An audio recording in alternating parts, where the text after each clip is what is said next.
Pues estuvieron a distancia. Afortunadamente nos pudimos conectar, el equipo actuó muy rápido.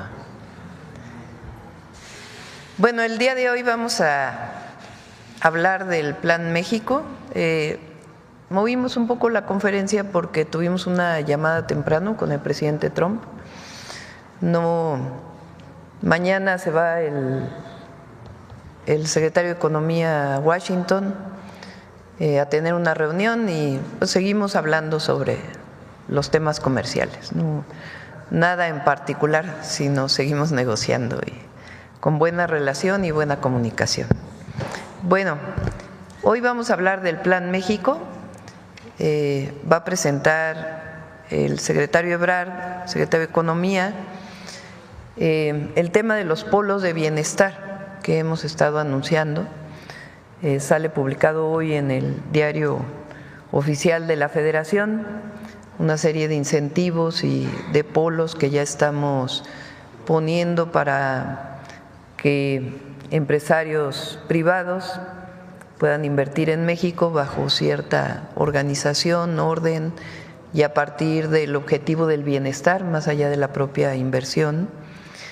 Va a presentar eso y además los datos sobre inversión extranjera directa, que es buena información, como lo mencionamos el día de ayer, y el secretario de Hacienda, Edgar Amador, va a presentar algunos indicadores de la economía mexicana que son buenos indicadores, y están aquí Luz Helena González y Vidal Llerenas también para informar sobre el Plan México. Adelante, Marcelo.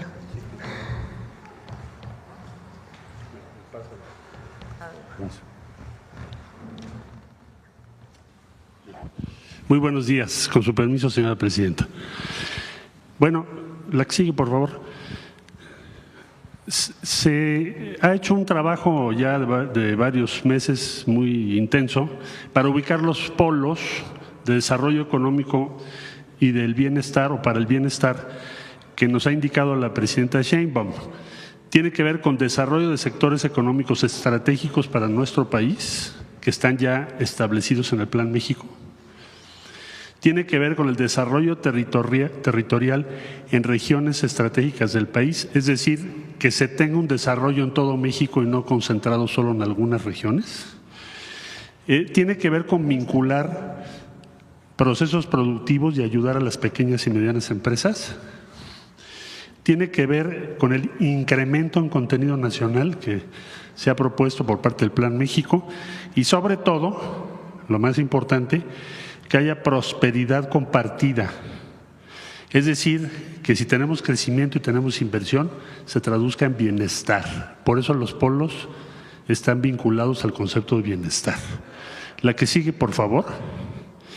Este es el mapa de lo que nos ha autorizado la presidenta Sheinbaum después de todo el trabajo que se ha hecho. Entonces tendríamos, en primer lugar, los polos que ya están en marcha. Principalmente aquí pusimos lo que es el corredor interoceánico.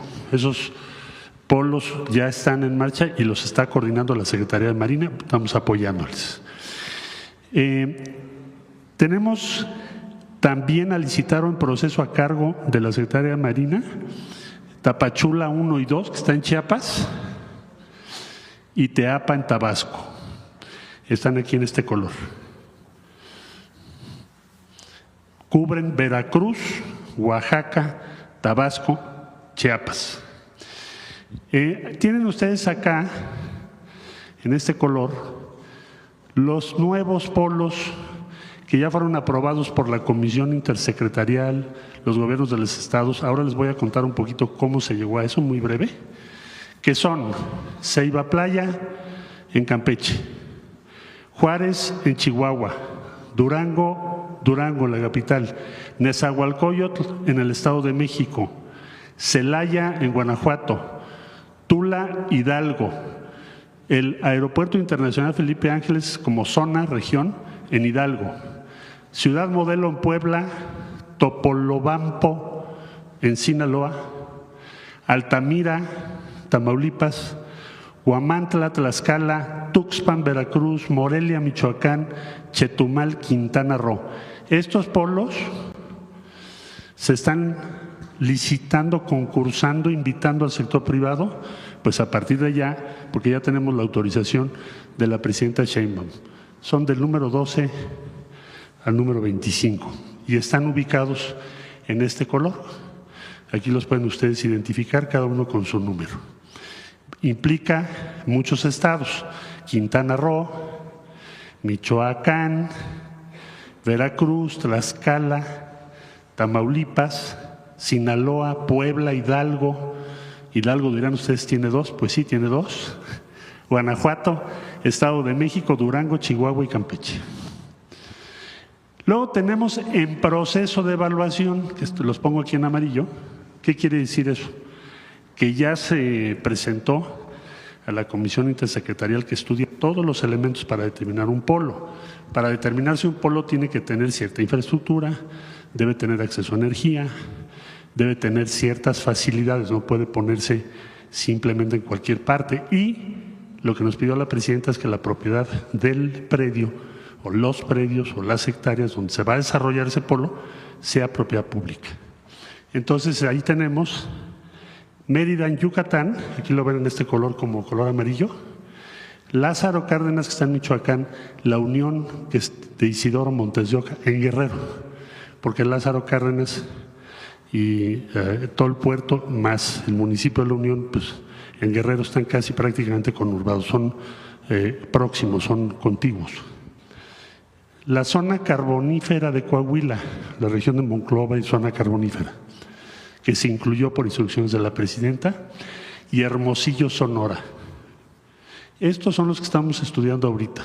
Y hay de parte de varios estados propuestas que también nos pidió la presidenta Sheinbaum que debemos considerar en las próximas semanas y meses, que son Aguascalientes, Baja California Sur, Ciudad de México, Colima, Jalisco, Morelos, Nayarit, Nuevo León, Querétaro, San Luis Potosí y Zacatecas. Ese es el conjunto, presidenta Sheinbaum, de los polos que usted nos ha encomendado. ¿Qué incluye o qué va a suceder en esos polos? Pues va a haber incentivos fiscales, va a haber facilidades por parte del gobierno federal, estatal y municipal, y una serie de respaldos para facilitar que la inversión llegue ahí. ¿Qué inversión esperamos que llegue? Nacional y extranjera. ¿Qué sectores abarca? Bueno, brevemente, agroindustria, aeroespacial, automotriz y electromovilidad, bienes de consumo, farmacéutica y dispositivos médicos, electrónica y semiconductores, energía, química y petroquímica, textil y calzado, economía circular, energías limpias, industrias metálicas básicas, industria del papel, industria del plástico, logística, metalmecánica, las principales, incluidas en diferente proporción en cada uno de estos polos. Entonces, repito, los que están en marcha o por licitar, que ya están en proceso a cargo de la Marina, ustedes aquí los encuentran, son 11, todos los que están aquí. Los que hoy salen a este proceso son todos estos, desde Campeche hasta Quintana Roo, que son 13. Y luego tenemos en proceso de evaluación estos 4, y luego vendrá otra etapa que nos instruyó la presidenta para que procuremos que todas las entidades federativas tengan, pues si no el mismo trato, dependiendo su desarrollo, los que tengan más necesidad de apoyo les daremos más apoyo, pero todos tienen que estar incluidos, de un modo u otro. Ese sería el plan, presidente. Bueno, y si me permite, nada más aclaro en la siguiente, por favor. Muy brevemente, la siguiente. Sí, ¿quiénes participan en el comité que evalúa por instrucciones de la presidenta de México? Economía, Hacienda y Crédito Público, energía, porque una pregunta clave es, ¿esos polos tienen energía? Secretaría de Medio Ambiente y Recursos Naturales, porque la prioridad que nos fijó la presidenta Sheinbaum es que cuidemos el medio ambiente. Sí, desarrollo e inversión, sí, pero que esté Medio Ambiente siempre para decirnos qué debe hacerse y qué no en cada lugar.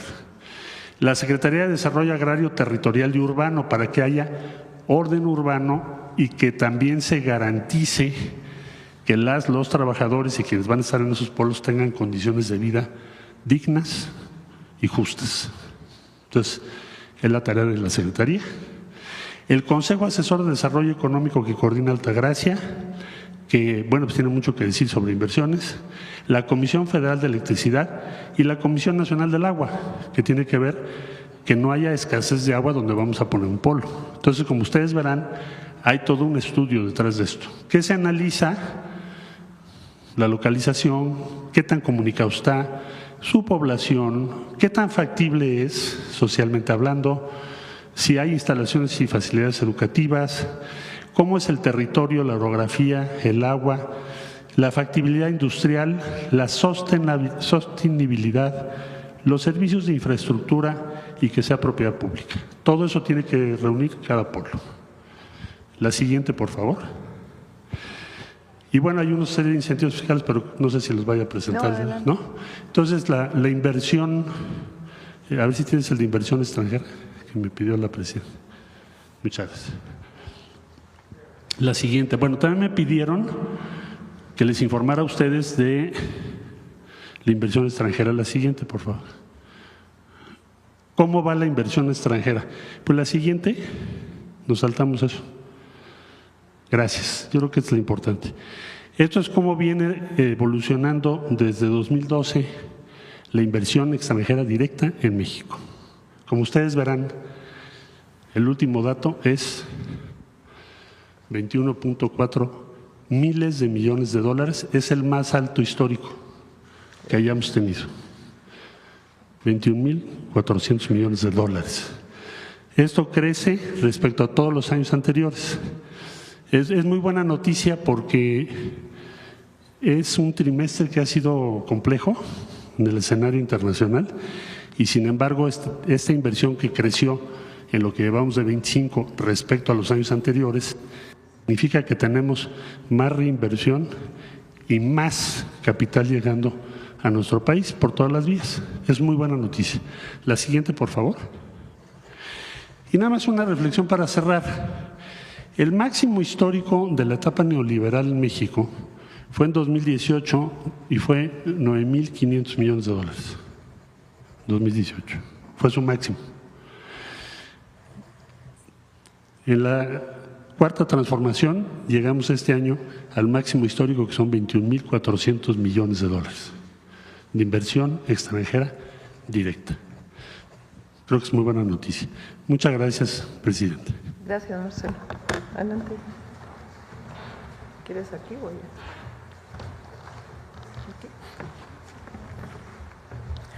Con su permiso, señora presidenta. Buenos días. Queremos comentarles los últimos indicadores de la economía mexicana para mostrar la solidez y lo robusto que se ha comportado en este trimestre. Hoy a las 6 de la mañana se publicó el dato definitivo del Producto Interno Bruto al primer trimestre. Tuvimos un crecimiento que confirma las estimaciones preliminares, fue de 0.8% en su comparación interanual. El estimado por parte de los analistas era de 0.4, entonces fue prácticamente el doble de lo que se esperaba, mostrando una buena marcha y una continua expansión de la economía. También se conocieron los datos de inflación. Los más recientes muestran que estamos dentro del índice de variabilidad del Banco de México, dentro del margen del Banco de México para la inflación subyacente, que se reportó en 3.97%. La que sigue, por favor. Entonces tenemos datos de producto y de precios muy sólidos en el sector externo, como mencionaba el secretario de Economía, el ruido que hemos tenido en la parte de la negociación comercial.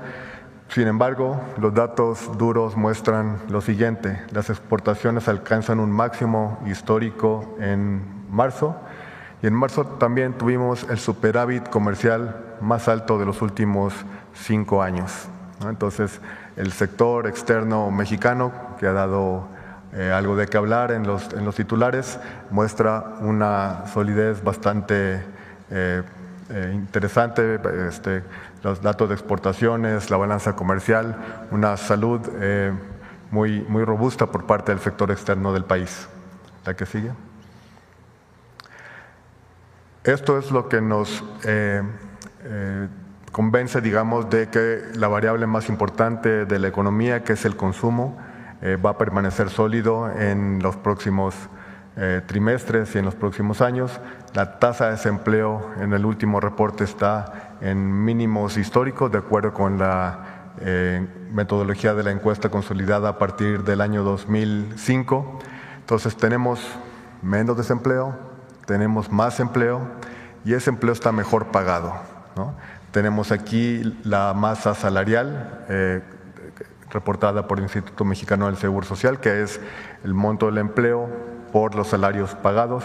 Vean cómo hay un repunte muy importante de la tendencia a partir de los gobiernos de la Cuarta Transformación, que buscan robustecer el salario y la masa salarial. Entonces tenemos este factor que es uno de los determinantes del consumo, que muestra una marcha muy sólida. La siguiente, por favor. Esto se refleja, ¿no? La confianza del consumidor, la confianza de los hogares está 17% por encima de su promedio histórico, ¿no? Tenemos hogares, familias que tienen confianza, que tienen una buena perspectiva de la economía de sus hogares y de su país. La siguiente, por favor.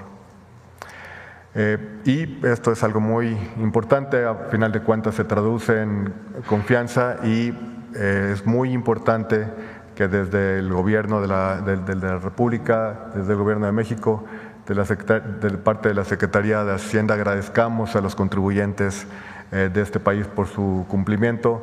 Estas son las tasas de crecimiento de los ingresos tributarios, los ingresos que vienen de impuestos, que muestran en el periodo enero-abril la comparativa. Estamos creciendo a una tasa de 9.9% en términos reales, una vez descontada la inflación. Eso permite que la hacienda pública tenga ingresos suficientes para cumplir con sus programas, con sus compromisos constitucionales para financiar los programas sociales, los programas de inversión que han sido presentados en estas conferencias. Este es un indicador que muestra, que sintetiza, digamos, la buena marcha de la economía nacional y la salud de la hacienda pública del país. Es cuanto, Presidenta. Bueno, otra noticia importante, dije que estaba Luz Helena González. Luz no vino hoy, está Noemí Juárez, que es jueves de Mujeres en la Historia. Otra noticia que es importante que conozcan es que esta madrugada en realidad se aprobó el presupuesto en el Congreso de los Estados Unidos, todavía falta que pase por el Senado. Y el trabajo que hemos estado haciendo, aquí agradecer al embajador de México en los Estados Unidos, Esteban Moctezuma, que ha sido muy importante, a los senadores que fueron y el trabajo que hemos estado haciendo público. Por lo pronto la tasa del impuesto de las remesas tuvo una disminución del 5 al 3.5%. De todas maneras, nosotros no queremos que haya impuesto. Entonces vamos a seguir trabajando, informando a todas y todos, pero es algo que pues vale la pena reconocer y vamos a seguir trabajando para que no haya ningún impuesto a las remesas que envían nuestros paisanos a sus familias en México. Bueno, esta es la información y ahora sí vamos a las preguntas, ahora sí de manera directa y presencial. Buenos días, Presidenta. Saludarla, Aurora Castillejos, Canal 14, también Altavoz Radio y TV Migrante. Ya también a partir de este mes, saludar a todos mis compañeros, a todo el gabinete que se encuentra este día. Presidenta, preguntarle justamente de la llamada que sostuvo hace un momento con el presidente de Estados Unidos, Donald Trump. Es la 7ª llamada que tiene con el mandatario estadounidense. Si nos pudiera explicar un poco más a detalle qué es lo que se habló y si justamente se trató el tema de las remesas en esta llamada. Sí, va a haber otras llamadas. En principio seguimos hablando sobre el tema del comercio, de los aranceles. Recuerden que nosotros, en el caso de la automotriz, tenemos una situación muy preferencial para México, aunque todavía quisiéramos más, pero tenemos una situación preferencial y seguimos trabajando sobre el tema del acero y el aluminio y algunos otros temas que planteamos. No quisiera yo abundar mucho más hasta que no podamos llegar a algún acuerdo. Claro, ayer también nos anunciaba a través de redes sociales que se reunió con fabricantes de acero y de concreto para acordar precios accesibles en tema de vivienda en nuestro país. ¿Le mostraron alguna inquietud en torno en este marco internacional? Bueno, sobre todo la Cámara Nacional del Acero, que ha estado trabajando muy de cerca con la Secretaría de Economía. Ayer hablamos de distintos temas, de cómo fortalecer la industria y una de ellas pues es la compra de distintos productos de acero que vamos a necesitar para la construcción de las viviendas, del Programa Nacional de Vivienda para el Bienestar. Entonces, la reunión se trató principalmente de un precio preferencial que queremos que se le dé a las viviendas del Programa Nacional de Vivienda para el Bienestar. ¿Cuál es el argumento? Primero, pues que es una compra muy importante. Este año estamos hablando de 180,000 viviendas, tanto del Infonavit como de Conavi, pero además son viviendas para los que más las necesitan, para la población de menores recursos económicos en nuestro país.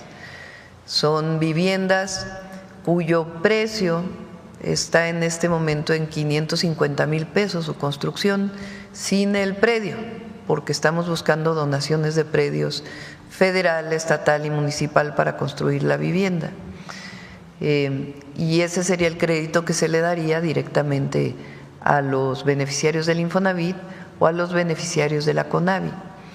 Pero para mantener este precio, pues requerimos que no aumente el precio del acero y además pues buscar un precio preferencial. Lo mismo con el concreto, el cemento, el mortero. También nos reunimos con los cementeros y en muy buena disposición y estamos seguros que vamos a encontrar pues un buen acuerdo para beneficio de la gente.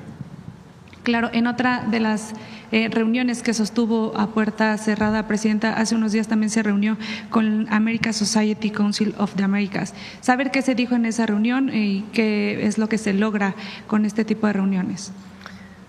Pues ellos están muy interesados en seguir invirtiendo en México. La mayoría de ellos tienen inversiones en nuestro país y pues hablamos de cuál es el Plan México, cómo invertir. Justo hablamos de los polos de bienestar y algunos otros temas y ellos hablaron pues de este reconocimiento que quieren hacer a México, a su presidenta, pues por el papel que hemos estado desempeñando.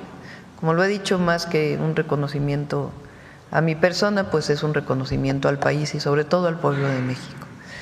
Entonces, así como estas, tenemos reuniones con empresarios nacionales, extranjeros, que están interesados en invertir en México y hablamos pues siempre del Plan México. Y ha habido mucha cooperación.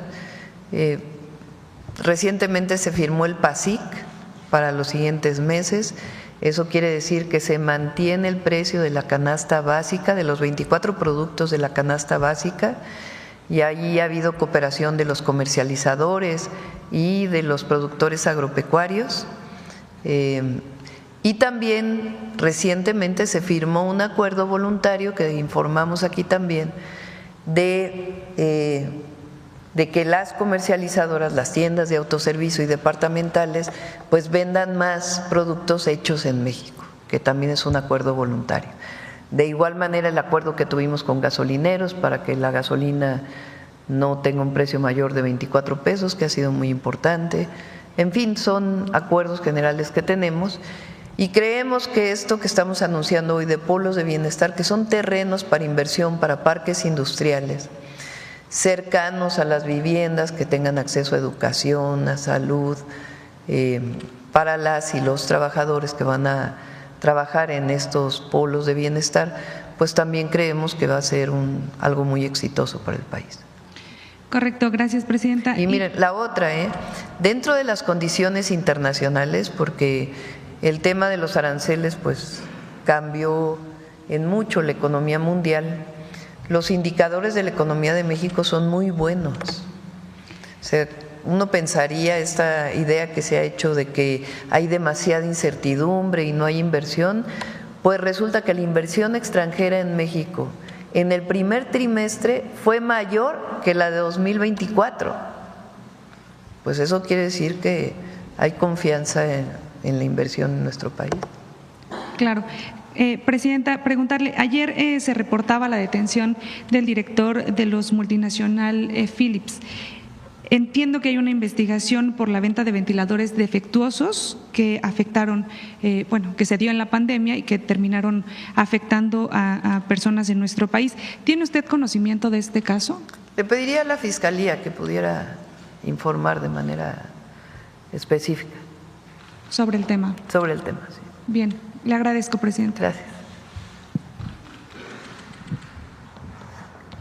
Buenos días, presidenta. Salvador Corona del Universal. Presidenta, pues primero es de celebrarse pues reducción del 1%, del 3.5%. 1.5. Bueno, esta reducción del 1.5 es de celebrarse porque pues mandaron ayer a la comitiva de senadores de Morena, pues no lograron pues avance de pues quitarlo al 100%. ¿Cómo van a seguir luchando pues para que no se apruebe en el Senado próximamente? Vamos a seguir hablando ahora con los senadores republicanos y demócratas de los dos partidos, explicando por qué no es bueno que haya un impuesto a las remesas en nuestro país. Recuerden que esta reducción no solamente es importante para México, sino hay países de Centroamérica que las remesas representan el 20% del Producto Interno Bruto. En nuestro caso, pues es alrededor del 3%. Entonces, es importante para todos los países, incluso para India. Pero en realidad México es el único que hemos estado pues hablando con congresistas, haciendo nuestro trabajo con organizaciones en Estados Unidos. También los paisanos estuvieron enviando cartas, correos electrónicos, posteando en las redes, y vamos a seguir trabajando sobre este tema para que pues no haya ningún impuesto a los aranceles, y en particular con México, pues porque además hay un convenio que establece que no debe cobrarse 2 veces el impuesto, que es discriminatorio. Pero es bueno, por lo pronto, que haya bajado de 5 a 3.5. Ok, preguntarle sobre esta llamada que sostuvo con el presidente Trump. ¿Hablaron sobre la revisión al TEMEC? Entiendo que… Todavía no llegamos a esos temas. Es algo que el secretario de Economía sí ha estado hablando con sus homólogos, pero todavía no llegamos a esos temas. Estamos en particular hablando sobre el tema de acero, aluminio, automotriz. ¿Cuál fue la percepción del presidente? Pues todavía no quisiera yo anunciar mucho más. Estamos pues trabajando para poder pues reducir todavía más los aranceles. Presidenta, también si le ofreció el presidente Trump ayuda sobre el doble homicidio que ocurrió el martes. No hablamos de ese tema. Esto se lo pregunto porque ayer Marco Rubio mencionaba que es real la violencia política en el país e incluso ofrecía pues apoyo pues para poder atender las investigaciones. Pues yo a todos, incluido a Marco Rubio, al secretario del Departamento de Estado, pues no adelantar. Se tienen que hacer las investigaciones para saber cuál es la causa, el motivo de este lamentable y trágico homicidio. Entonces no se pueden hacer ninguna especulación hasta que no haya todas las investigaciones. Presidenta, sobre este hecho, saber si en su gobierno estarían reforzando la seguridad para los funcionarios, incluso para usted en actos públicos. No tenemos pensado. Y anudando a ello, si tienen alguna caso de denuncia que hayan sido No. contra sus funcionarios. No, ninguna hasta el momento. Ninguna. Ok, preguntarle finalmente, Presidenta, un tema que publicamos hoy en el Universal, que 36 aspirantes al Poder Judicial recibieron contratos públicos entre 2018 y 2024. El 90% fue por adjudicación directa. Y también preguntarle en el tema de nepotismo, que para la Sala Regional de Toluca, uno de los aspirantes es David Alejandro Abante Juárez, quien ya lleva 8 años ocupando este lugar y busca ratificarse por medio de la elección al Poder Judicial. Y también, él es tiene su hermana, es jueza penal, fue quien liberó a Camiel Nasib, el empresario acusado de formar parte de una red de trata de personas y pedofilia, así como de agredir a la periodista Lidia Cacho. Estos candidatos no desvirtúan la esencia de la reforma al Poder Judicial y pierden el sentido de la reforma, que es evitar el nepotismo e influyentismo que afecta a la ciudadanía, Presidenta. Primero, a diferencia de antes, en donde supuestamente había una carrera judicial quiere decir que supuestamente hacían sus exámenes para poder ir subiendo en el nivel del Poder Judicial o para entrar, pero en realidad no hacían exámenes, o si los hacían pues ya venía la orientación, porque si no, ¿cómo explica uno que la mitad del Poder Judicial sean amigos, primos, hermanos, que haya nepotismo en la mitad del Poder Judicial? Ahora va a ser distinto, quien va a elegir es la gente, y la gente tiene que informarse de cómo van a ejercer su voto. Entonces es muy distinto. Antes decidía a los ministros y a las ministras el presidente, y en mi caso yo renuncié a que la presidenta decidiera a los ministros. ¿Para qué? Para que lo decida el pueblo. Esa es la diferencia. Entonces ahora la gente va a decidir y tiene que todo el mundo informarse para poder ejercer su voto. Entonces es muy distinto. Entonces hay esta idea que quieren decir, pues es que ahora qué bueno que se haga que se dé la información, que sea veraz, ¿verdad? Pero qué bueno que se dé la información para que todo el mundo tome su decisión de por quién va a votar. Pero eso no desvirtúa que el pueblo decida. El problema era antes, cuando decidían unos cuantos a favor de unos cuantos, como el caso que planteé el día de ayer de este ministro de apellido compuesto que fue director del SAT y que quiere aprobar que grandes contribuyentes, el fisco les regrese intereses de lo que según esto pagaron mal de cuando él fue director del SAT. Entonces, por lo menos debería excusarse y no participar. Entonces, eso sí es conflicto de interés, al menos. Perfecto, Presidenta, gracias. Por cierto, por lo que preguntaste del secretario de Estado, lo que sí hay que mencionar es Calderón ayer. A ver, ¿por qué no lo ponen?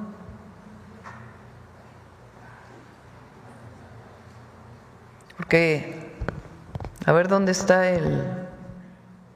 Calderón preocupado porque no habrá intervención en América Latina de Estados Unidos. Así lo afirmó el expresidente mexicano en un seminario organizado por el Grupo Libertad y Democracia, un foro político de líderes. Completo, a ver, ponlo. Bueno, ese y luego el otro. Y mientras en México estamos preocupados por poner límites a las presiones sobre la soberanía del país en un momento que, pues sí, hay que decir, está complicado. El expresidente Felipe Calderón exhibió su preocupación, pero por el hecho de que con Trump no habrá intervención en América Latina. Ver para creer. Desgraciadamente yo preveo un retiro también de Estados Unidos de América Latina, es decir, no un compromiso con la democracia. Eso nos va a obligar a tener un mundo donde Estados Unidos se volverá más a su interior, se volverá menos internacional, perderá liderazgo. Las declaraciones de Felipe Calderón se dan en el marco de su participación en el foro ultraderechista América, Europa y los cambios de paradigma marcados por Estados Unidos, un evento convocado por el grupo autodenominado, pero en realidad es de derecha, de Libertad y Democracia, así se llaman, esto en España. Vamos con la otra, para que la otra nota, la que iban a poner. Calderón preocupado porque no habrá intervención en América Latina de Estados Unidos. Así lo afirmó el expresidente mexicano en un seminario organizado por el Grupo Libertad y Democracia, un foro político de líderes de derecha. Esto dijo: hay preocupantes razones para decir pierdan toda esperanza. No habrá intervención americana en América Latina. El exmandatario argumentó que la administración de Donald Trump obligará a los demás países a que asuman sus propios gastos de defensa. Por eso lamenta que no haya una intervención. En América Latina hay una retracción de Estados Unidos. Eso sí, advierte que Trump se enfocará en una visión neomonroísta, la famosa América para los americanos. Por eso habrá más visión sobre el Canal de Panamá, el Golfo de México y sobre otros. Al final de su ponencia, citando al nuevo ministro de Canadá, añoró los viejos tiempos cuando Estados Unidos era otro, el viejo orden de un Estados Unidos cooperante, líder de un mundo libre y construido sobre un nuevo orden legal internacional está terminado. ¿Y tú apoyas la intervención como Calderón? Es decir, Calderón preocupado porque Estados Unidos no va a intervenir en México. Y luego nos critican cuando decimos que en el periodo de Calderón es cuando más intervencionismo hubo. Entonces, ¿cuál es nuestra posición siempre? En la relación con Estados Unidos, respeto, colaboración, coordinación, sin subordinación. Ahora sí, ¿cuándo hubo subordinación? ¿Cuándo hubo intervención? Está como el haya sido como haya sido. Ahora sí que lo dijo él mismo. Nadie más. Vamos con la siguiente pregunta. A ver acá. Gracias. Muy buenos días, presidenta, integrantes de gabinete. José Manuel Fuentes, de Capital 21, corazón de la capital. Preguntarle, presidenta, cuál va a ser la segunda etapa del Plan México, ya que en abril presentó una serie de decretos que ya se han ido cumpliendo durante este mes de mayo. Preguntarle cuál va a ser el siguiente paso. Estamos todavía trabajando sobre industria farmacéutica para fortalecer la inversión en México de la industria farmacéutica, incluida la producción del propio Birmex de vacunas y medicamentos. Estamos trabajando en ello y ya muy pronto lo vamos a presentar, y algunos otros temas que todavía nos quedan pendientes, pero por ahora vamos muy bien. Y en ese sentido también preguntarle, presidenta, si se va a reunir con los gobernadores para fortalecer el mercado interno. Hemos visto que también el gobernador de Puebla, Alejandro Armenta, y otros gobernadores planean también ya producir o impulsar productos hechos en México, por ejemplo, hecho en Puebla, hecho en California, etcétera, para contribuir a esta estrategia que usted está encabezando. Hay mucha relación con los 31 gobernadores y con la jefa de gobierno para el Plan México y para muchos otros temas. Entonces, estos polos de bienestar que se muestran el día de hoy y los que van a venir ya muy pronto tienen que ver con esta relación permanente que hay con los gobiernos estatales. Y el día viernes me reúno con los gobernadores que están dentro del IMSS Bienestar, porque vamos a hacer una evaluación del IMSS Bienestar. Algunos ajustes que estamos haciendo, los nuevos convenios que tenemos que firmar. Entonces el jueves hay una reunión, el viernes, perdón, con los 23 gobernadores que tenemos, el IMSS Bienestar y Yucatán, que ya también se quiere incorporar. Bueno, por otro lado, presidente, quiero retomar parte de las declaraciones de Marco Rubio, pero en el sentido de que él reconoce que los cárteles mexicanos operan con armas que son fabricadas en Estados Unidos. Preguntarle qué opinión le merece pues esta declaración de que ya desde Estados Unidos se está hablando de que sí hay un tráfico ilegal de armas. Esto, pues como en gobiernos anteriores, ahorita mencionando lo de Calderón, lo de Operación Rápido y Furioso, pues no se hablaba abiertamente de este tráfico. Preguntarle sobre ese tema también. Y también el secretario de Estado, Marco Rubio, dijo que va a venir pues a México. Preguntarle también sobre la visita del secretario de Estado.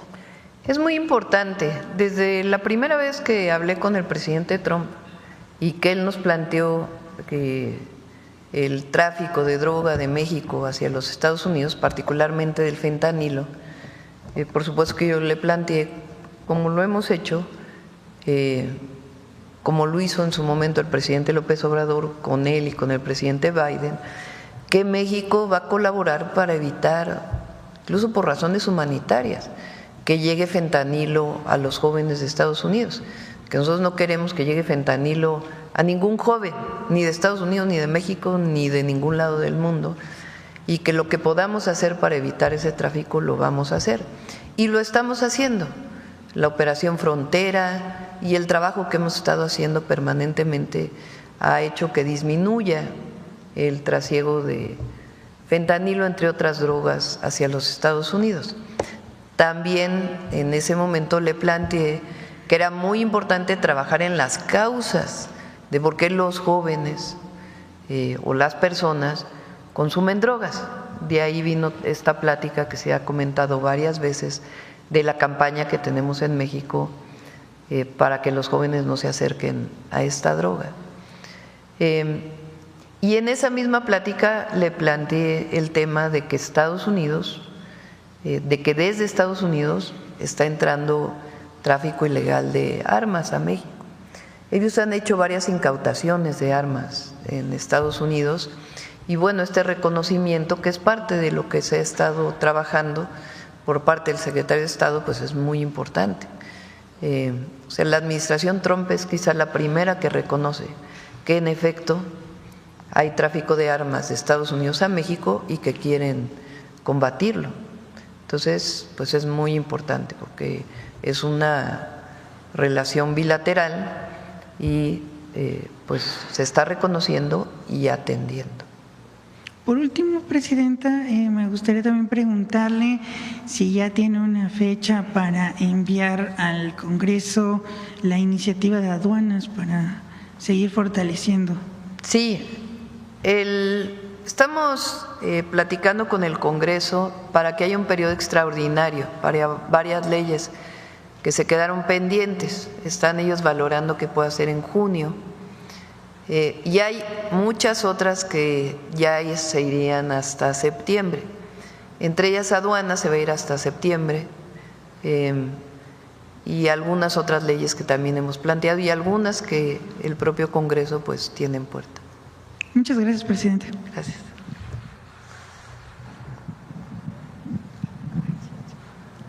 Gracias, presidenta. Buenos días. Shaila Rosagel, corresponsal de Grupo Gili, El Imparcial de Sonora, La Crónica de Mexicali y Frontera de Tijuana.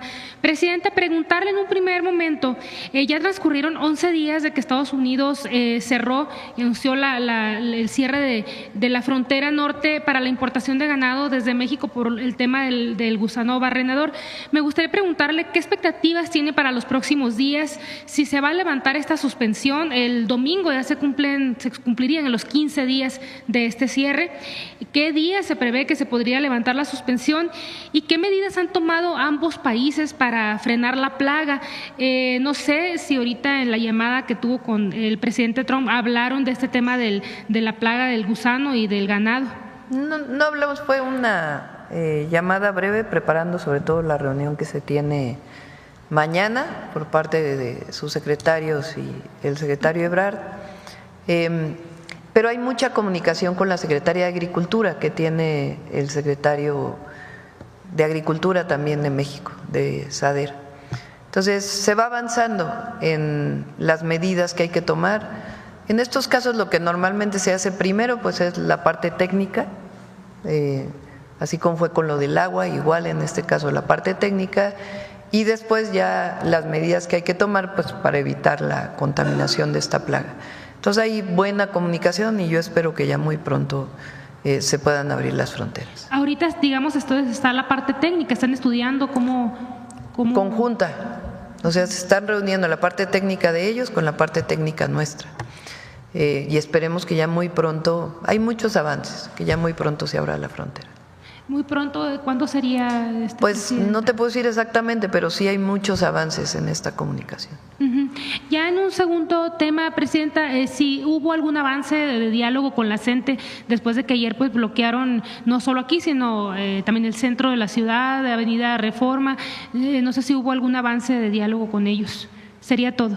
Sí, no hay avances. Por cierto, ayer estuve viendo los videos, lamento, no está el compañero del Chapucero, no vino hoy.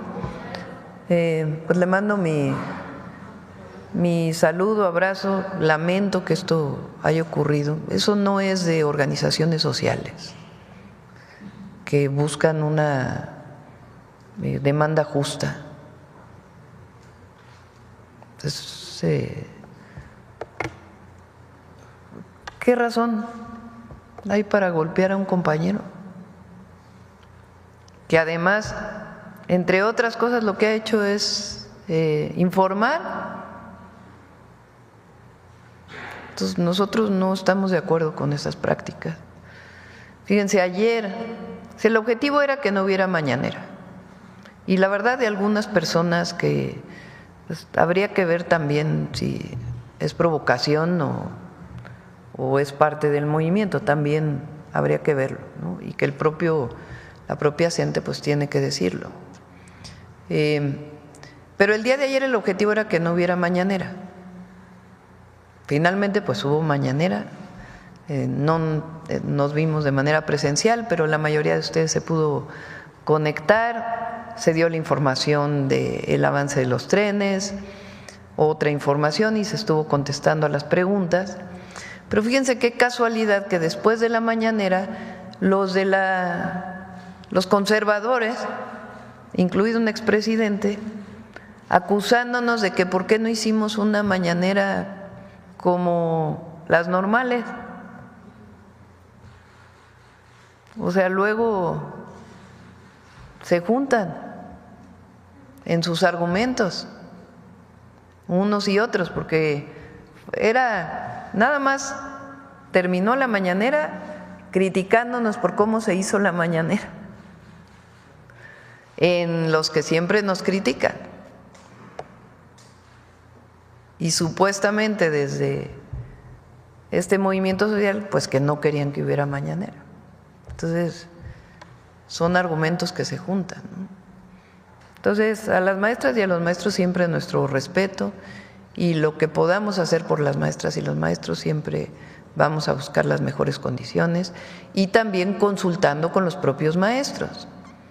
Porque, por ejemplo, en el caso de la desaparición del UCICAM, que es esta manera de promoción y movilidad de los maestros y las maestras, lo que nosotros estamos planteando es que no acordemos con un grupo de maestros, sino que nos vayamos a preguntarle a todas y todos los maestros y que lo que surja de esa discusión es lo que vamos a proponer al Congreso. O sea, lo que nosotros queremos es la participación colectiva, siempre lo hemos hecho. Entonces,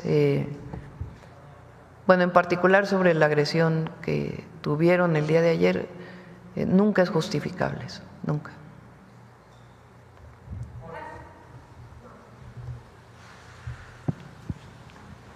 Gracias, Presidenta. Yo, Juan Carolina, de Código Libre. Usted ya nos ha comentado que hay que ser muy responsables, no estar especulando por el lamentable hecho del martes, pero sí ha estado mencionando, y especialistas en seguridad, que es claro que el crimen organizado quiere imponer condiciones al gobierno de la Ciudad de México. ¿Qué le responde usted? Pues hay muchos especialistas en todo.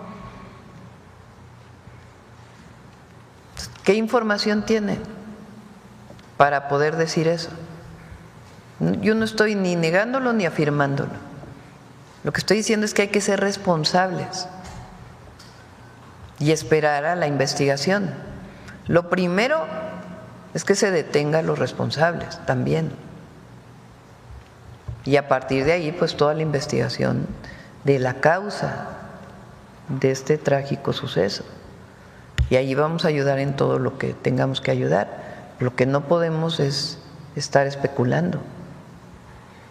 En esta llamada que tuvo con el presidente Trump, usted dijo que hablaron de tema de comercio, pero nada más para como enfatizar, el presidente le insistió en que quieran enviar a México tropas norteamericanas, ¿algún tema de seguridad? No hablamos nada de esto. Ok.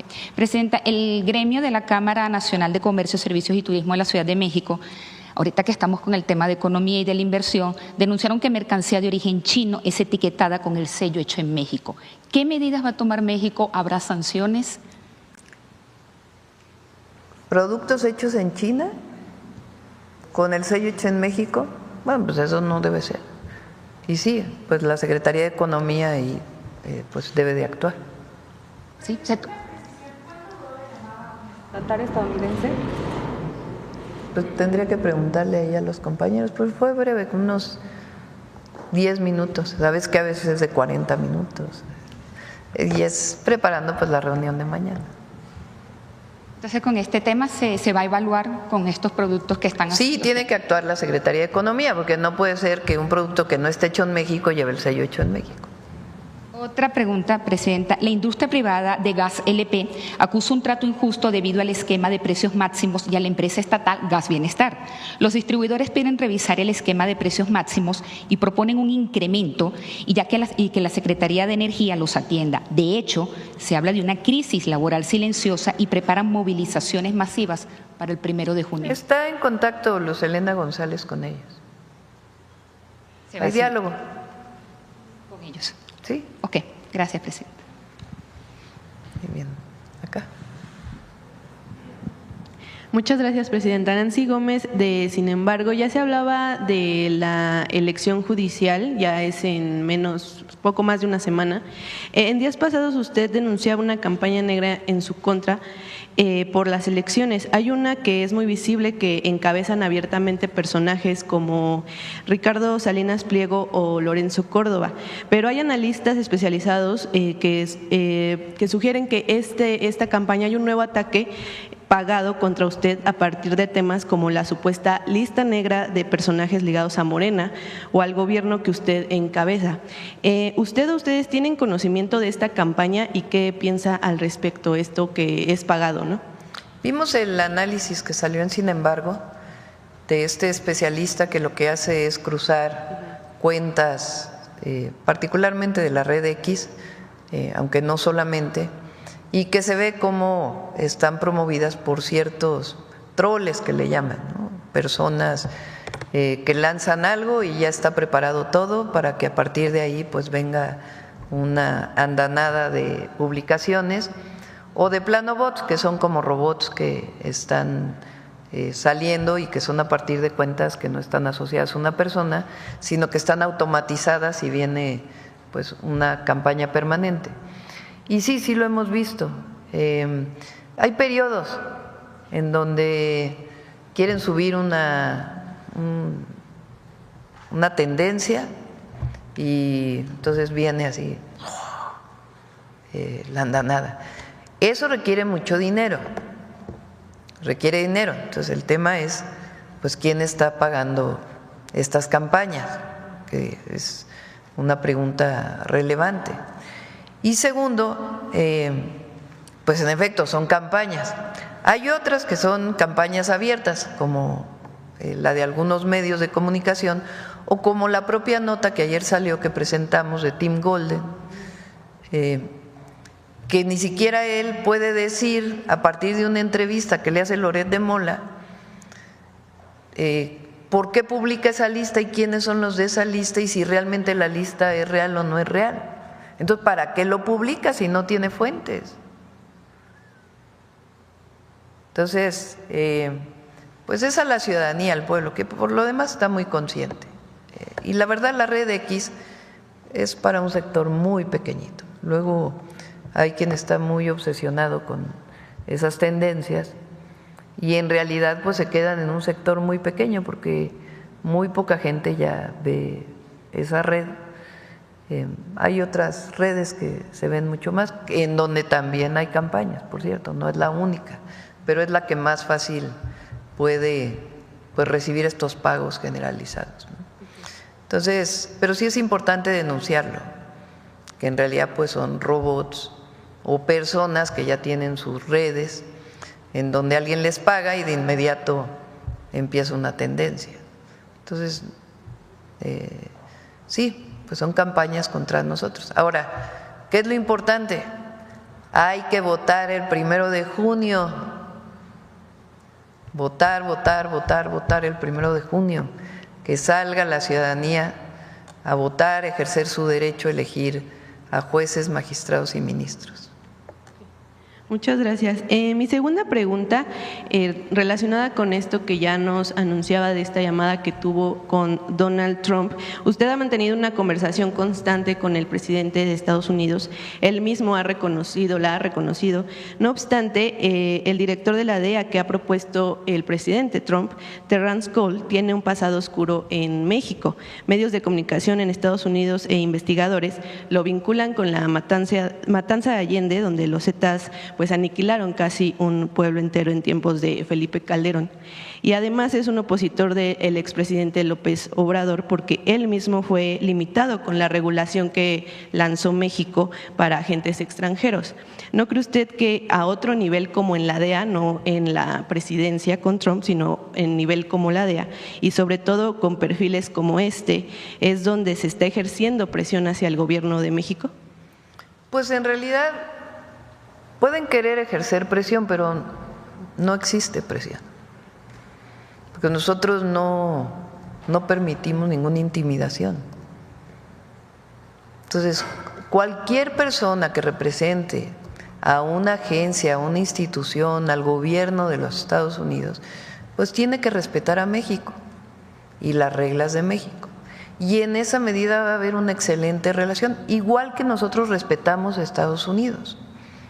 Nosotros al presidente Trump lo respetamos, respetamos a sus secretarios de Estado, respetamos al embajador que llegó, a todos los respetamos.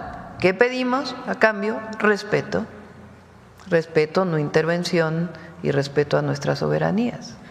Entonces, cualquier persona que sea directivo de una agencia, pues tiene que respetar a México y actuar en el marco de nuestras leyes. Y hasta ahora, desde que llegamos, ha sido así. Puede haber momentos en donde no estamos de acuerdo con lo que estamos mencionando, pero siempre ha sido así. Ahora, cuando tuvo su comparecencia este director de la DEA en el Senado, nosotros enviamos una nota, porque ahí hizo aseveraciones con las que no estamos de acuerdo. Entonces, lo importante es eso, que cada vez que se dice algo con lo que uno no está de acuerdo, pues que lo pongamos sobre la mesa. Y en esa medida, habrá cosas que se digan que no tienen implicaciones, pero hay otras que sí. Entonces, nosotros, como lo hemos dicho, con la frente en alto, porque somos México. México es un país grandioso, maravilloso, y los complejos los tenían antes, en el pasado, como Calderón, que llegó a la presidencia, haya sido como haya sido, y que ahora está muy preocupado porque Estados Unidos no va a intervenir en México. Pues es mucho complejo, ¿no? No, nosotros no, al revés. Nuestro pueblo es grandioso, maravilloso. Entonces, la presidenta representa a su pueblo, representa al país. Y así pues hablamos siempre de frente, con respeto, como iguales. Y en esa medida, y la verdad es que en todo este periodo, con sus momentos en donde a lo mejor no estamos tan de acuerdo, pero ha habido mucho respeto, y agradecemos eso. Muchas gracias.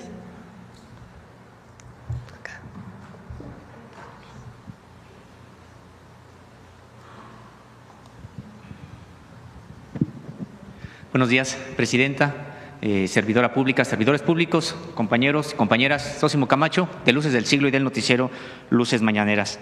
Presidenta de la República, durante el sexenio pasado, pues se impulsó por el gobierno de Andrés Manuel López Obrador la instalación de mesas de seguridad diarias, no solamente a nivel federal, sino mesas estatales. Y quería preguntarle si se siguen realizando en su actual administración y, en tal sentido, si pudiéramos conocer también cuáles son los niveles estatales de seguridad. Sí, por ejemplo, hoy vino hemos ido a muy pocos estados para tener las mesas de seguridad allá. Ya haremos una gira para ello. Pero vienen muy seguidos los gobernadores a la reunión del Gabinete de Seguridad. Hoy, por ejemplo, estuvo la gobernadora de Veracruz en la mañana, Rocío Nale. Con ella vimos pues varios temas de Veracruz y en particular la vigilancia que se requiere, porque en Veracruz va a haber elecciones no solamente para el Poder Judicial, sino también para presidentes municipales. Sí ha estado en coordinación permanente, pero en particular pues es la vigilancia durante todo este periodo y el periodo pues ya directamente cercano al 1 de junio. Y así ha estado aquí pues prácticamente todos los gobernadores. Estuvo la gobernadora de Guanajuato, ha estado 2 veces en el Gabinete de Seguridad, y también el secretario de la Defensa y el secretario de Seguridad estuvieron recientemente en Guanajuato.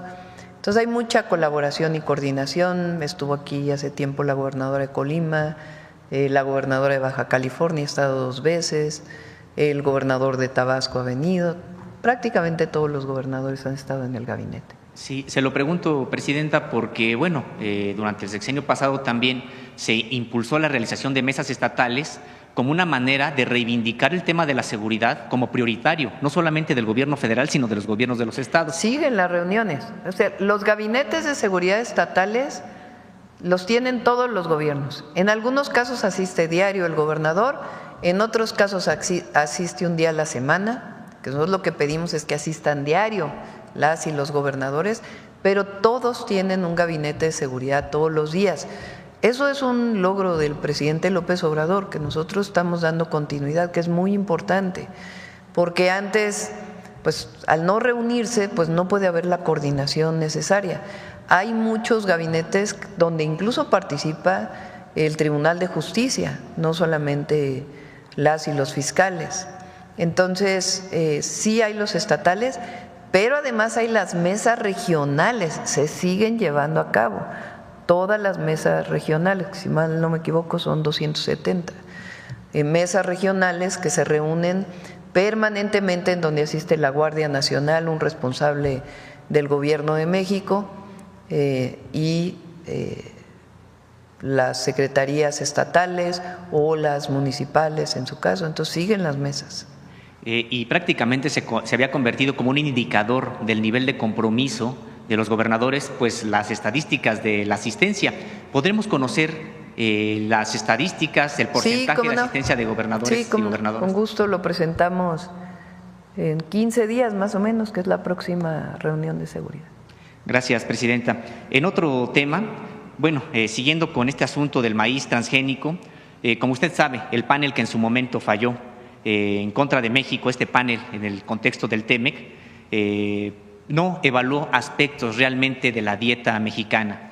Todo lo que se hizo, incluso lo poco que se evaluó desde el punto de vista científico y del consumo del maíz, pues fue con respecto de cómo lo consumen en Estados Unidos, que es altamente procesado, muy poco, y no como en México, que tiene pocos niveles de procesamiento y que además pues se consume 3 veces al día en términos generales por la población mexicana. Es decir, el consumo es muy distinto.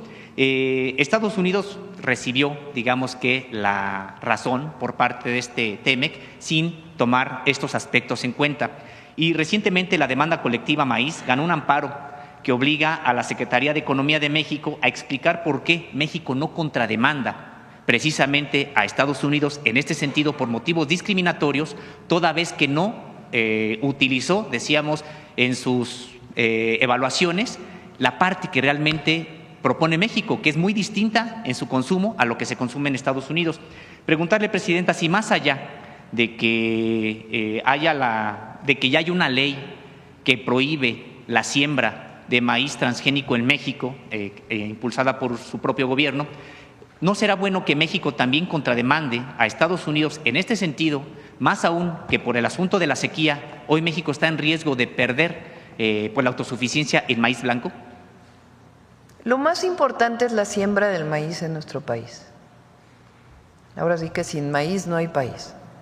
Lo más importante de todo es que ya en México, por Constitución, no se puede sembrar maíz transgénico y eso protege nuestras variedades. Entonces, eso ya está en la Constitución, entonces eso va por encima incluso de cualquier asunto internacional. Entonces, nosotros consideramos que este es un logro de todo el movimiento de Sin País, No Hay País y de la defensa de nuestro maíz criollo. Entonces, es lo más importante para nosotros, que es la salud y la biodiversidad, la protección de la biodiversidad genética. Presidenta, disculpe, ¿sabe usted cuándo responderá la Secretaría de Economía a la demanda colectiva maíz sobre este asunto? Es que ya lo importante es que está en la Constitución, más allá de la contrademanda. Nosotros consideramos que la salida fue, pues, justamente ponerlo en la Constitución. ¿Y no considera usted que hay algún tipo de riesgo de que se importe maíz blanco ahora que México pudiera, por la sequía, no alcanzar la autosuficiencia en maíz blanco en la producción? Pero no creemos que, al revés, nosotros estamos impulsando mayor producción en estados en donde incluso cayó la producción. Es el programa Cosechando Soberanía, que está impulsando principalmente la producción de maíz criollo, maíz blanco en particular, y de frijol, que también estamos importando cerca de 300,000 toneladas de frijol. Entonces, no creemos que vaya a haber desabasto de maíz blanco. Gracias, Presidenta. En otro tema, el 40% de los titulares de los tribunales agrarios no están ratificados. Hay incluso, pues de 51 magistrados y magistradas agrarios, 22 que no cuentan precisamente con la ratificación que tendría que haberse hecho a los 6 años de que hayan concluido precisamente el nombramiento. Hay quienes tienen 9 años que no han sido ratificados y tienen temas bastante álgidos en la propia agenda agraria, como el tema de los chimalapas, como el tema de mineras en Baja California, temas muy álgidos que de estos magistrados no ratificados, que la mayoría pues fueron precisamente nombrados en tiempos de Felipe Calderón y también de Enrique Peña Nieto. Y tienen estos temas que son muy complicados, muy álgidos, y más allá de esta especie de limbo en el que pudieran estar algunas de estas resoluciones, porque las emiten cuando ya no están todavía o no han sido de nueva cuenta ratificados, ¿piensa usted que su gobierno enviará las ratificaciones correspondientes al Senado de la República, o qué hará su gobierno para ratificar o no ratificar, si nombrará nuevos con otros perfiles también magistrados agrarios? Primero planteamos la reforma al Poder Judicial y después vienen también otros nombramientos. Está el Tribunal Agrario y también el Tribunal de Justicia Administrativa, que también requiere las propuestas. Entonces, ya que pasa el 1 de junio, ya nos vamos a lo siguiente. Gracias, Presidenta. Y finalmente, pues hace ya algunas semanas fue asesinado el ambientalista, campesino, lanchero y activista Marco Antonio Suástegui, allá en Guerrero. Fue atacado a balazos el 18 de abril y murió el 25 de abril. Hacía 2 años ya, 4 más bien, que su hermano había sido también desaparecido. Son luchadores sociales de mucho regambre allá en Guerrero, y que estos hermanos pues se habían opuesto a la presa La Parota en su momento.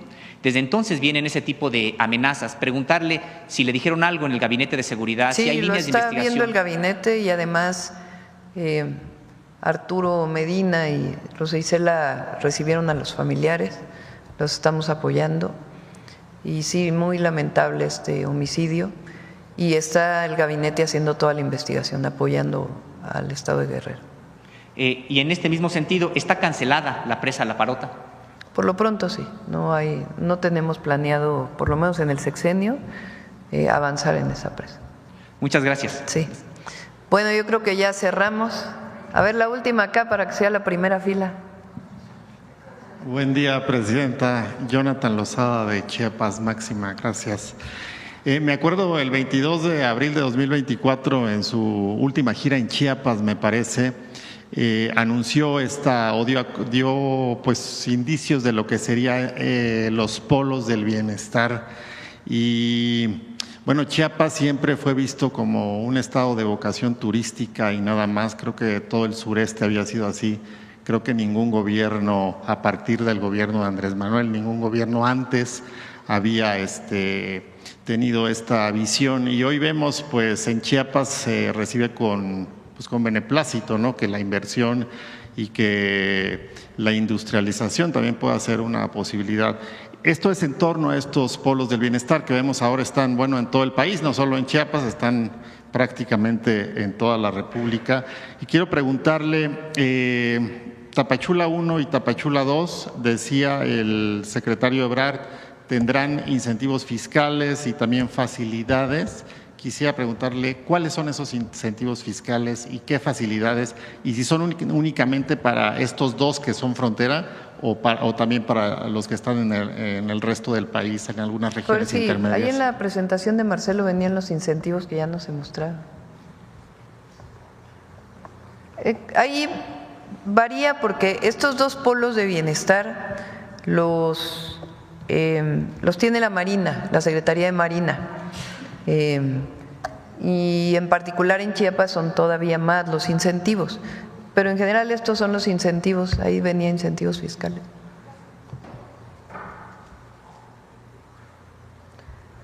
Deducción inmediata del 100% de inversión en activos fijos nuevos, deducción adicional del 25% en programas de capacitación, apoyar iniciativas de investigación y desarrollo con deducción adicional del 25%, empresas mexicanas que invierten con capacidad productiva o extranjeras.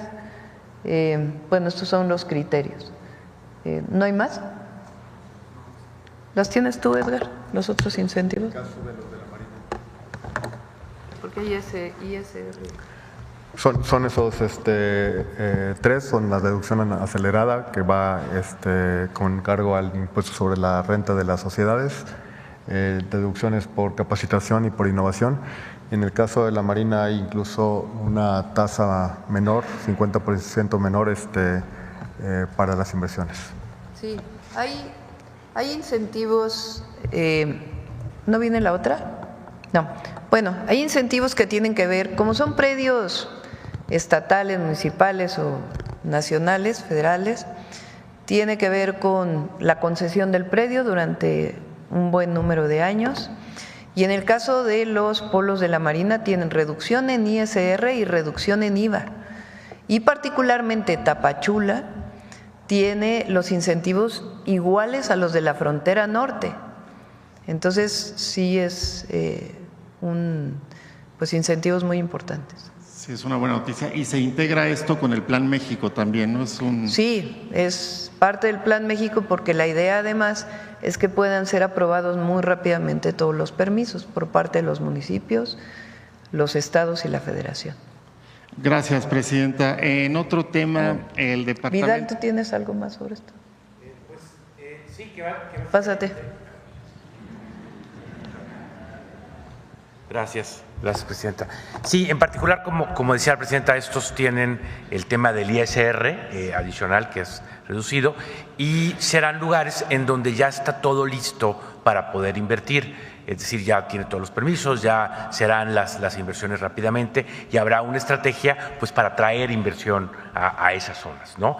En coordinación con los gobiernos de los estados. Estos son lugares listos para invertir, que tienen la infraestructura adecuada y que tienen distintos tipos de incentivos fiscales. ¿Este ajuste al ISR está definido ya o todavía está en hasta un 10%, ¿no? Hay un 10%. Entonces, este es un ISR realmente diferente al resto del país en esa zona. Muchas gracias. En otro tema, Presidenta, el Departamento de Seguridad Nacional de Estados Unidos ha confirmado que se deportó a una serie de personas hacia Sudán del Sur, entre estas personas un mexicano. La Secretaría de Relaciones Exteriores mexicana ha dicho que preguntará y solicitará aclaración a la Embajada de Israel en México, y quería preguntarle que independientemente de la circunstancia legal del mexicano allá, pues es mexicano, si hay alguna ya respuesta o sí, en hay qué mucha comunicación con la Embajada particularmente. Es un ciudadano mexicano que estaba detenido en los Estados Unidos acusado de homicidio. No informaron a México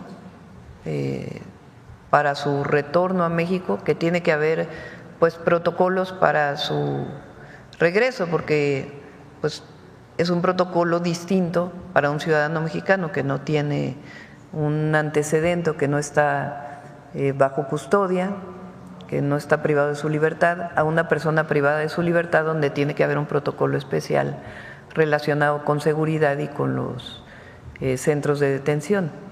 No fue informado México, entonces estamos viendo en dónde está en Sudán y ver, primero tiene que ser por parte de él si quiere ser repatriado, y si quiere ser repatriado, pues Estados Unidos tendría que traerlo a México, y en México pues tendrían que seguirse todos los protocolos, porque muy probablemente pues también estaría privado de su libertad. Entonces está revisando todo el caso. Sí, y una disculpa que la pregunta la vinculé con el tema de lo que sucedió en Israel, este ataque del gobierno israelí a…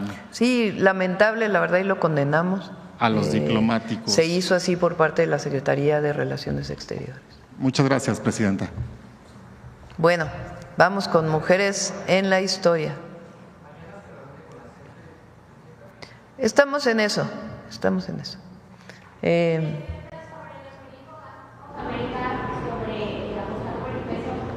¿Perdón? Sobre lo que dijo Bank of America por apostar sobre el peso. Ah, pues qué bueno. Sí, el peso está hoy, a ver, ¿a cuánto está el peso? Ve, búscale. 9.34. 19.34, perdón. 19.34, perdón. 19.34. Llegó al máximo casi 21 en el periodo 28, ¿no? Más o menos llegó. Y ahora está en 19, repito, 19.34. Sí. Sí.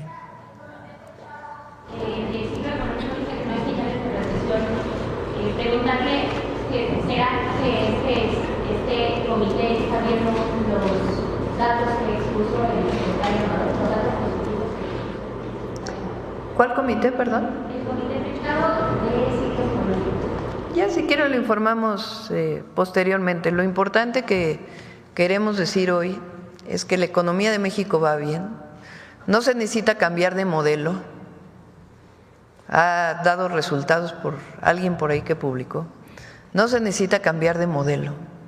El modelo de la economía moral, de la prosperidad compartida, del humanismo mexicano, de la cuarta transformación, ha demostrado que cuando la economía se riega desde abajo, a todo México le va mejor. Dicho de otra forma, por el bien de todos, primero los pobres.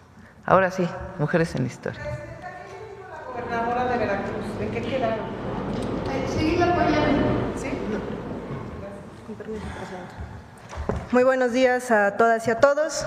Ustedes saben que el próximo 25 de mayo se conmemorará el centenario del natalicio de Rosario Castellanos, así es que en esta ocasión vamos a dedicar la sesión de la mañanera a Rosario Castellanos.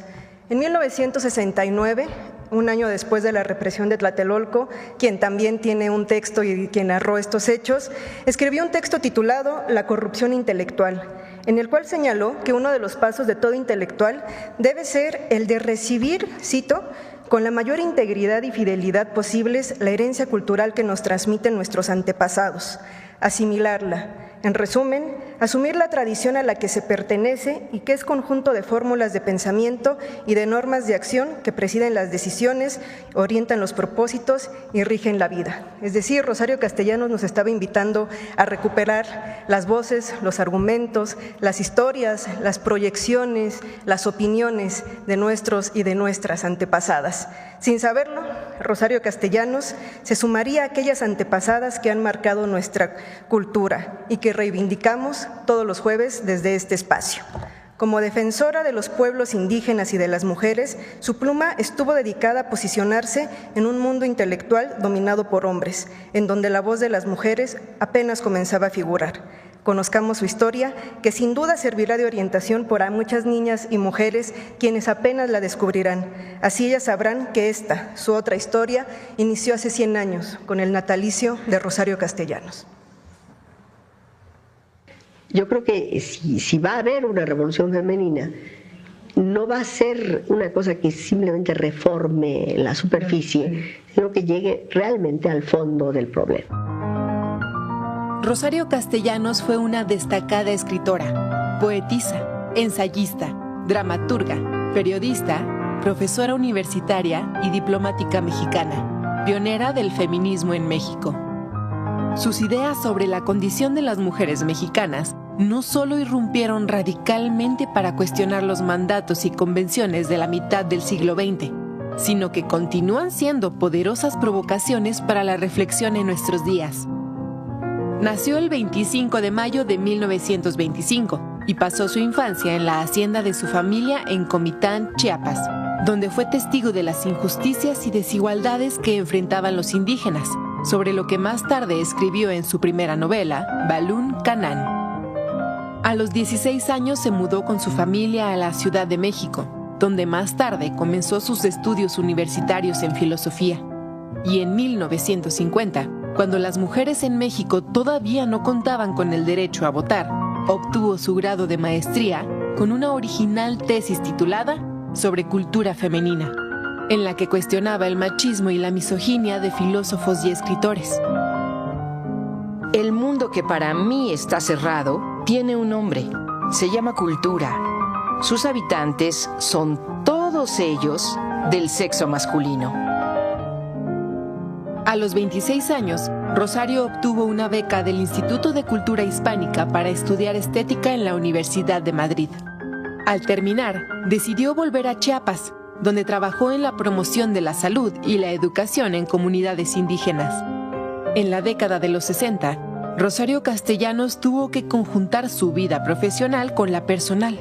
Estaba casada, era madre, impartía clases universitarias en México y Estados Unidos, y cada semana escribía columnas para el Excelsior. En sus más de 500 artículos periodísticos puede verse una crítica feminista cada vez más frontal. ¿Por qué dictaminamos con una ligereza que tiene algo de criminal que todas las mujeres, en principio, son aptas para ser madres?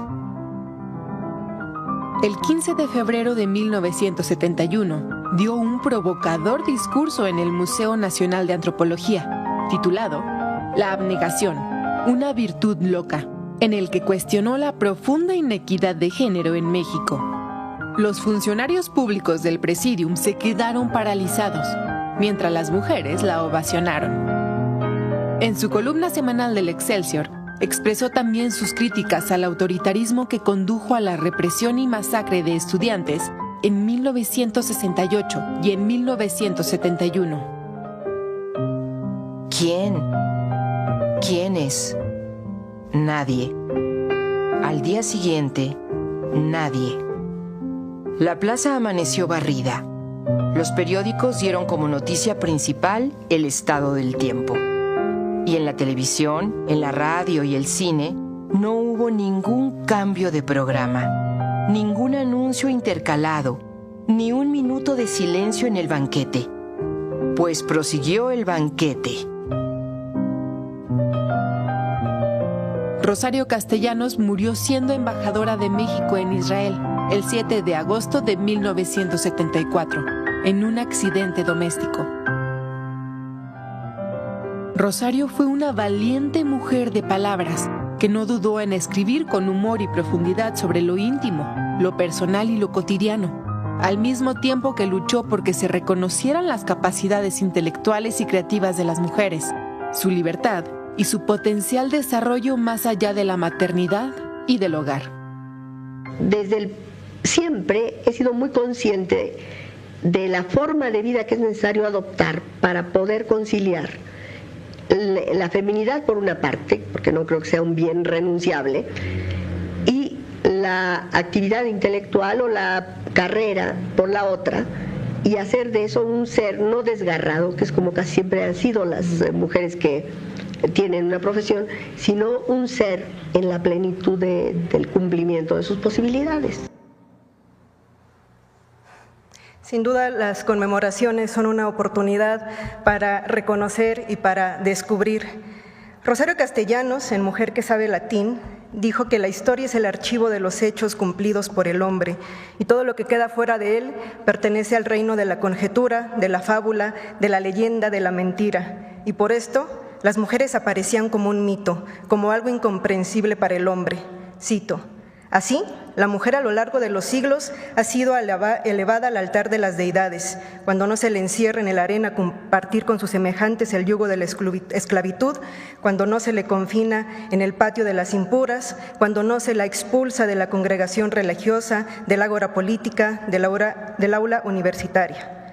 Junto a esta denuncia, Rosario también, con su literatura, escribió una construcción del mundo con ayuda del otro. En su poema, Poesía no eres tú, parece que aboga por el ideal justo, poesía somos todos. Cito: porque si tú existieras, tendría que existir yo también, y eso es mentira. No hay nada más que nosotros, la pareja, las dos cabezas juntas, pero no contemplándose, para no convertir a nadie en un espejo, sino mirando frente a sí, hacia el otro, la mudez que pide voz al que tiene la voz y reclama el oído del que escucha, el otro. Con el otro, la humanidad, el diálogo, la poesía comienzan. Muchas gracias. Gracias. Buen día.